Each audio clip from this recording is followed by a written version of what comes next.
Everyone, তোমরা সকলে কেমন আছো? আশা করি তোমরা সকলে খুব ভালো আছো। আমরা অনেক ভালো আছি। তো বহুদিন পর একটা ব্লগ ভিডিও নিয়ে আসলাম, আর এখন বাজে দুপুর 12টা। তো আজকে ভিডিওটা আমি এখান থেকে স্টার্ট করছি। তো চলো ফুল ভিডিওতে দেখতে থাকো, কি কি করে না করে সমস্ত কিছু তোমাদের সাথে শেয়ার করব। আর এদিকে বিটু খেলছে, ও নিচে বসে আছে, আর আমি এখানে ভিডিও বানাচ্ছি বলে আমার দিকে তাকিয়ে আছে, মানে জোরে জোরে কথা বলছি তো তো সেই কারণে। তো দাঁড়া, বিটুকে একবার দেখাচ্ছি। আর এখন না বিটু এত দুষ্টু হয়ে গেছে, রোজ এখানে আসে ড্রেসিং টেবিলটার কাছে আর ড্রয়ার গুলো খোলে, আর ড্রয়ারের মধ্যে যা যাবতীয় আছে সব বের করে সেদিক এদিক ছুড়িয়ে ছিটিয়ে ফেলে দেয়। ওই যে দেখো শুরু করে দিয়েছে একটা একটা বের করতে। হ্যাঁ, এখন সব বের করে করে সব ফেলবে। আর দেখো আমার ড্রেসিং টেবিলটার এই পাশে ফাঁকা ফাঁকা লাগছে, তো এই পাশের কিছু জিনিসগুলো আমি সরিয়েছি, সরিয়ে উপরে যে ড্রয়ার গুলো আছে ওখানে রেখেছি, কারণ ওই পাশে দাঁড়িয়ে ও পাশে ওগুলো সমস্ত কিছু নেয় আর বিছানার মধ্যে এরকম ছুঁড়ে ছুঁড়ে ফেলে দেয়। তো সেই কারণে ওগুলো সরিয়েছি, আর তার জন্য ফাঁকা ফাঁকা লাগছে। দেখো ও তো এখানে দাঁড়িয়ে ওখানে হাত পাবে, তো সেই কারণে।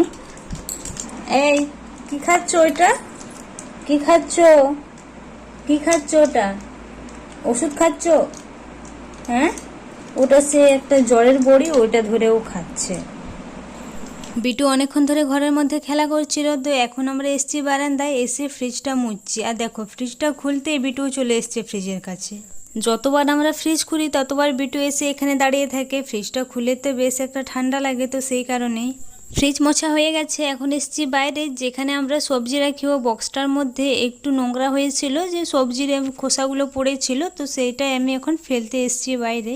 ভেবেছিলাম সাবান দিয়ে একটু পরিষ্কার করব, তারপরে দেখলাম হাত দিয়ে ঘষতেই সব উঠে যাচ্ছে, আর সাবান লাগালাম না। 2-3 দিন তো বেশ পরপর বৃষ্টি হয়েছিল, তো সেই কারণে ঠান্ডা লাগছিল না, বাইরে বেরোলে বেশ ভালোই লাগছিল। আর 2 দিন তো এদিকে বৃষ্টি হয়নি, তো সেই কারণে এখন এত গরম লাগছে আর এত রোদ লাগছে, বাইরে বেরোনোই যাচ্ছে না।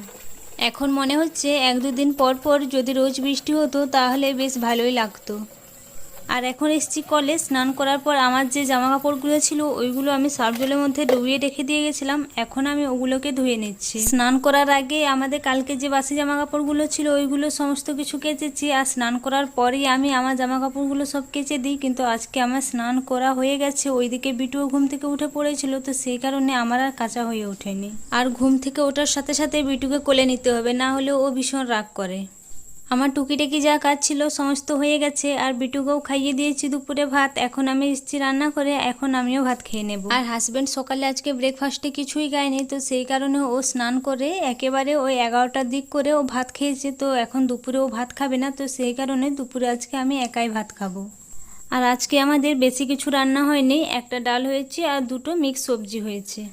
আর জানো, এতদিন পর আমি একটু শান্তি পেলাম, প্রায় 1.5 মাসের মতো। কেন বলবো, আমাদের তো গ্যাস শেষ হয়ে গেছে, তোমরা তো জানোই রোজ যারা আমার ভিডিও দেখো।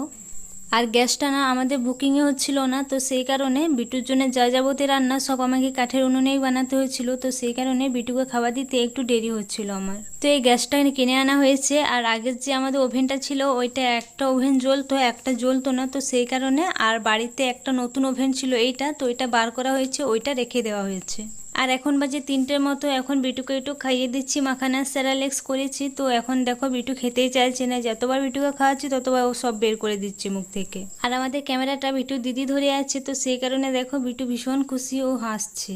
বিটু তো বেশি খেলোই না, 2-3 চামচের মতো খেলো। আর দেখো ওকে বলছিলাম বিটু তাই তাই ছড়া বলো, আর ও তো কোলের মধ্যে বসবেই না, বেশিক্ষণ কোলের মধ্যে বসতেই চায় না। কোলের মধ্যে যদি ওকে বসায় ও ফট করে নিচে নেমে যায়। আর এখন তো বিটু দাঁড়াতে শিখে গেছে, তো সেই কারণে সেটা এটা ধরবে আর দাঁড়িয়ে যাবে। আর আমার ভীষণ ভয় করে কখন কি হবে, উল্টো দিক দিয়ে পড়ে যায়, আবার ওই মাথায় লাগবে। আবার মাথায় লাগলে এত কান্নাকাটি করবে, ও তো চুপ হতেই চায় না। তো কিছুক্ষণ পরেই আমার একটা পার্সেল এসছে, তো ওটাই আনতে এখন যাচ্ছি বাইরে। তো আমি একটা শাড়ি আর একটা ব্লাউজ অর্ডার দিয়েছিলাম, তো ওটাই আনতে যাচ্ছি। তো কিছুদিন পর আমি যাব আমার মায়ের বাড়ি, তো সেখানে একটা অনুষ্ঠান আছে, ওটা দেখতে যাব। তো সেই জন্য একটা শাড়ি আর ব্লাউজ অর্ডার দিয়েছিলাম, তো ওটা এসছে। তো চলো আনবক্সিং করে দেখাই তো কেমন এসছে, যেরকম চেয়েছিলাম সেরকম এসছে না আসেনি। আর আমি তো জিনিসটা হাতে পেয়ে ভীষণ খুশি, কখন খুলবো না খুলবো সেটার জন্য তাড়াহুড়ো করে বসে পড়লাম এখন এটা আনবক্সিং করতে। আর এখন বাজে সন্ধ্যে 7টা, আর এখন আমি দুধটা গরম করে নিচ্ছি আর চা বানাবো। তো এখানে কাপে করে আমি দুধটা মেপে নিচ্ছি, এখন সকলের জন্য চা বানাবো। আমার চা বানানো হয়ে যাক, তারপরে বিটুর জন্য এখন আবার খাবার বানাতে হবে রাতের জন্য। খাবার বানিয়ে রেখে দেবো, যখন ঘুমাবে ঘুমানোর আগে ওকে খাইয়ে দেবো।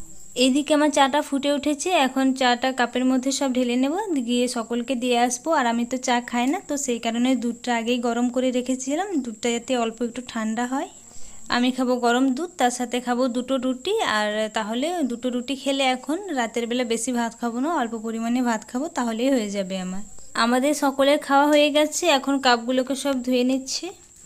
আজকের ভিডিওটি তোমাদের কেমন লাগলো অবশ্যই জানিও। দেখা হবে অন্য কোনো ভিডিওতে। তোমরা সকলে ভালো থেকো, সুস্থ থেকো, এটাই আশা করি।